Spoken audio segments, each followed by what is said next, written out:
Gears are mechanical components used to transmit power and motion through the successive engagement of their peripheral teeth. Gears perform certain key functions within machines and assemblies, such as reversing the direction of rotation or altering the angular orientation of rotary motion. Gears are also used to convert rotary motion into linear motion and vice versa, or to alter gear speed ratios. The methods of machining gears can be classified into two primary categories: gear generating and gear form cutting. Many of the processes used to machine gears may also be used to finish gears. Gear generating involves gear cutting through the relative motion between a rotating cutting tool and the generating motion or rotation of the workpiece. The primary gear generating processes include hobbing and shaping. In hobbing, gear teeth are progressively generated by a series of cuts using a helically fluted cutting tool called a hob.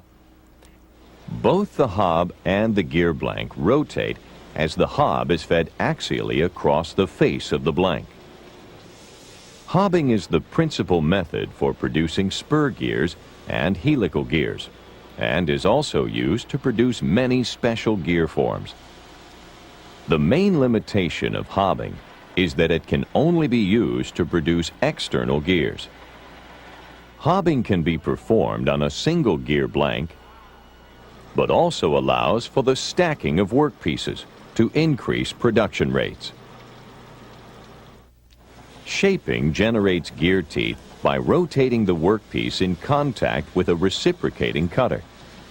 The reciprocating cutter may be a pinion-shaped cutter, a multi-tooth rack-shaped cutter, or a single-point cutter.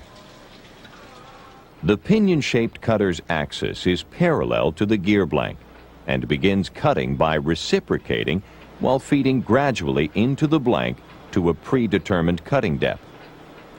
The cutter and gear blank rotate slowly at the same pitch circle velocity as the cutter enters and exits the cut, incrementally generating the gear teeth. Rack-shaped cutters typically have between 6 to 12 teeth that reciprocate into the gear blank. Once the rack cutter finishes a pass, the cutter is disengaged and returns to a starting point to begin cutting again. When shaping with a single-point cutter, the cutter reciprocates, making successively deeper cuts until a predetermined depth is reached. Gear shapers are used to make internal gears, shoulder gears, and many other gear types that cannot be produced with hobbers. Shapers can also produce non-involute shapes, such as a cam and gear on the same shaft. Gear form cutting typically involves the use of formed tooth cutters that have the desired gear shape or profile. The primary gear form cutting processes include broaching and milling.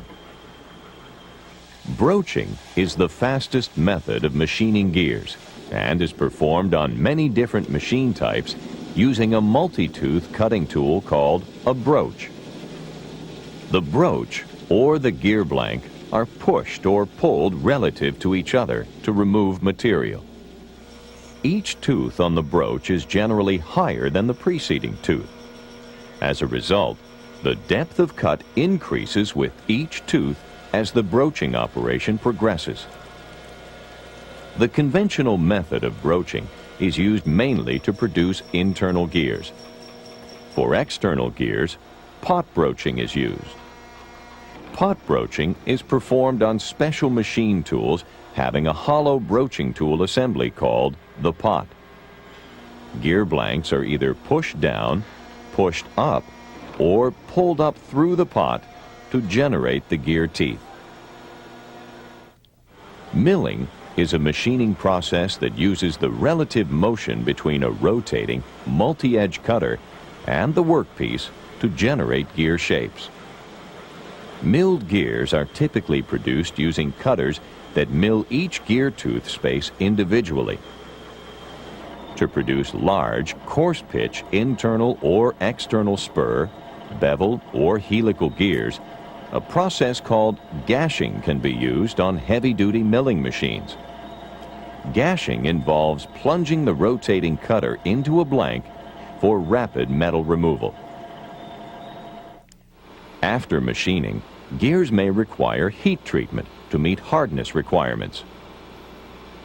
After heat treating, gears usually require finishing to nullify any distortion that may occur. In some cases, gears are machined and finished before heat treatment, and then once processed, surface finished to remove distortion from the heat treatment.